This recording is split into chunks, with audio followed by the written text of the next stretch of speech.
All right, so we're going to really improve your pressing today. This is something that always gets talked about for chest work because, you know, there's this debate going on now between flies, like should you only be using flies? Should you only be using presses? There's just a whole world out there of debate on this. But if you guys actually fundamentally understand what the chest does, this will totally change the game for you and allow you to pick movements that you actually like. So the first thing that we really want to think about is that pressing in and of itself is not inherently worse than flies. It's inherently different. It is, if you want to call it, a lot more of a multi-joint movement. So you're getting some elbow bend involved, getting some tricep in there. You're just getting a bunch of different body parts involved.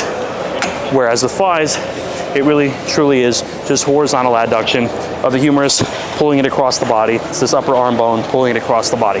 That's all you're doing with a fly. Whereas with a press, things are a little bit different. So you guys are gonna watch, I'm setting up this press very specifically for me and my structure for the upper chest. So my height was on 7 last time, so I'm gonna put the height 1 higher on 7. And your goal with the upper chest is to do one of 2 things. So first thing you want to do is flex the shoulder. So some kind of shoulder flexion where you're taking the shoulder from here and flexing it up. Okay, now this motion obviously is not really natural for the upper chest, but you guys get the idea. Now this very bottom from like here to here is really more front delt. Okay, so if you're on a machine that's like super ridiculously deep in a ridiculously deep stretch, it's going to be more front delt involved there. It's almost like a front raise if you really think about it, right? So from here to here isn't super important. Where the upper chest is really working is from really more like here to around here, like that, like 30 to 90. I'd have to check the leverage data again to see it again, but basically from around here to around here is really upper chest. I mean, you could feel it. If you actually feel your upper chest, you can actually feel where it's flexing and where it's working. I mean, very simply. So when you're doing a machine like this, you want to try to set yourself up to where you're mostly working in that range of motion. So if I look at the bottom here, from here to here, we don't really have tension, but it's okay because that's not really upper chest. But if I sit nice and flat, orient myself properly, you'll notice that if I keep a nice and narrow grip, a nice and narrow arm path, as I press up, this is pretty much gonna be mostly upper chest. Now the problem that we sort of have to work with is that we're getting some elbow bend, and that I don't like because that's more triceps. So you do want to find that sweet spot. You could also not lock out, which is a good thing to do as well. So if I'm here and I press up, stop about here so that we don't get the triceps involved, okay? So this might limit the amount of weight you can use at first, not necessarily a problem. Something that like clients come to me with all the time. They're like, oh my God, my upper chest press went down X amount of pounds. Is that a problem? And I'm like, no, because you actually got better executing it for the upper chest. Now you're getting that shoulder flexion and that horizontal adduction across the body. And that's where you're going to be really targeting the chest because that's 2 things the chest does. So your flat press is going to be, you know, more for that adduction as well. But again, with an incline, that's fundamental as well because the upper chest is also responsible for the same thing. So we've got the actual incline machine here, height 3. As of last time, I actually put the height on 3. I did this differently. So I put the height on 3, pin 2, 2 plates and a 10. Height on 3, pin 2. So you guys notice I'm always all over the place with my settings. That's not necessarily a bad thing because I like to really tweak it so that it's the best it could be. So yeah, this is a lot more comfortable. So if you actually read your notes and take notes week to week, this is a million times better than what I just did when I read the notes wrong. So you guys see that kind of a little difference makes this much more comfortable, much less tricep dominant, and allows me to actually push harder and push closer to failure. So now we're gonna throw on quick little 2 plates and a 10, as that's what I did last time. And this should get us pretty much where we're at. And every machine is different, you know, how you execute it's different, where you put the pin is different. So instead of obsessing over the weight you're using, you should obsess over actually targeting the muscle you're trying to target. And that will make a big difference. As long as you're progressing over time, that's all that matters. So even if 2 plates with this form feels or looks, you know, light or whatever, it's not really gonna be a big deal because you will be over time progressing and actually targeting the upper chest. Because think about how many people when they do chest, they do an upper chest press and it's really just like this, and it's pretty much, well, front delt and flat, front delt mid, because you're not actually getting that shoulder flexion. So those are the roles that we want to think about. So we're gonna do this set. As of last time, I did this, I got around 6, 7 last time, so maybe we'll get 8 or 9 today, I'm not sure. Every machine's a little different. I was in a different gym last time, so we're gonna go really for quality here. And if I get a little higher reps, if I get 9 to 10 reps, who cares? So we're focusing on quality. You ready? Here we go. This is what we want. Right here, nice tuck. And here we go. You ready? We're gonna get quality. Here we go.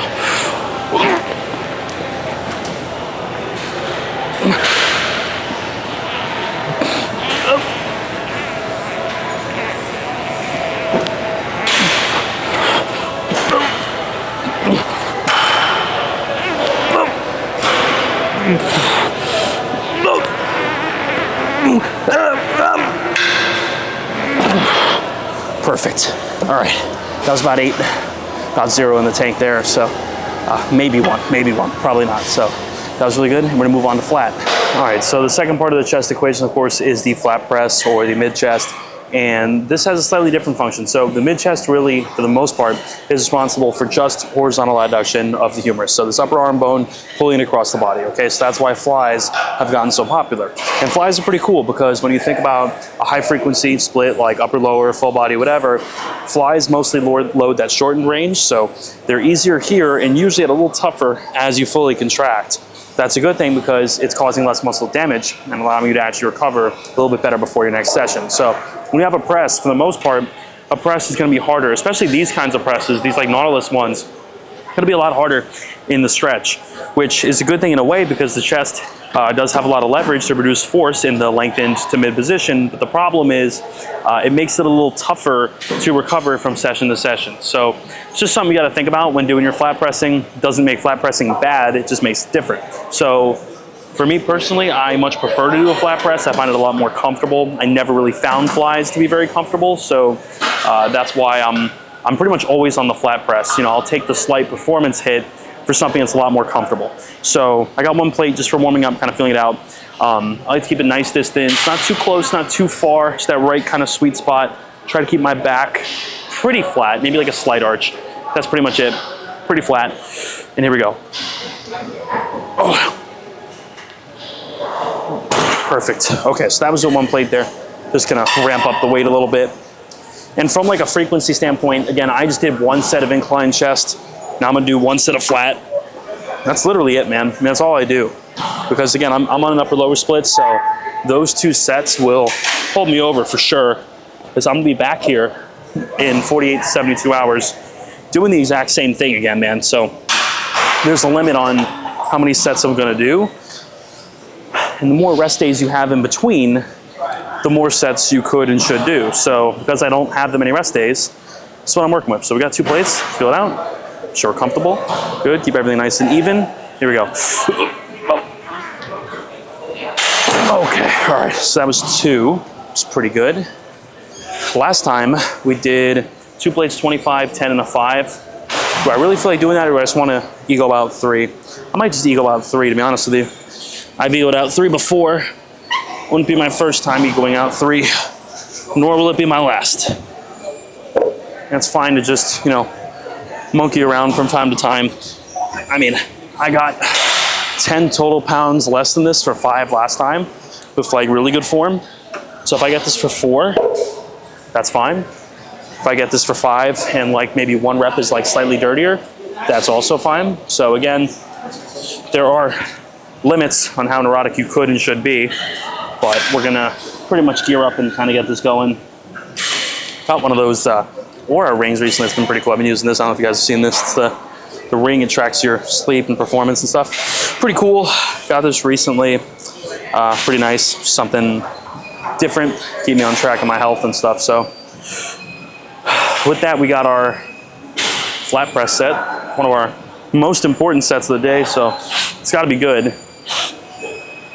Got to sneeze here. It's probably a bad idea, but hopefully we don't sneeze mid-set. All right. Get ready. Again, not too flared, not too tucked, right in the middle. You find that sweet spot. I usually, sometimes I'm trying to cue someone, like if I'm working with someone or whatever, I'll try to have them come up, come down, find your sweet spot. It's kind of like a nice little cue. So all the way out, all the way in, find your sweet spot. And we're in our sweet spot. Think about where you're really pressing strong, where you actually have a strong pressing path. I like to hook my thumb around here and kind of just stretch my hand as much as I can. And this kind of leaves me in my spot. So here we go. We're gonna try to get 4 or 5 nice reps. Here we go. We're gonna start it. We're gonna start it a little. We're gonna cheat it a little bit because it's really tough in the bottom. So we're gonna cheat it to start slightly. All right.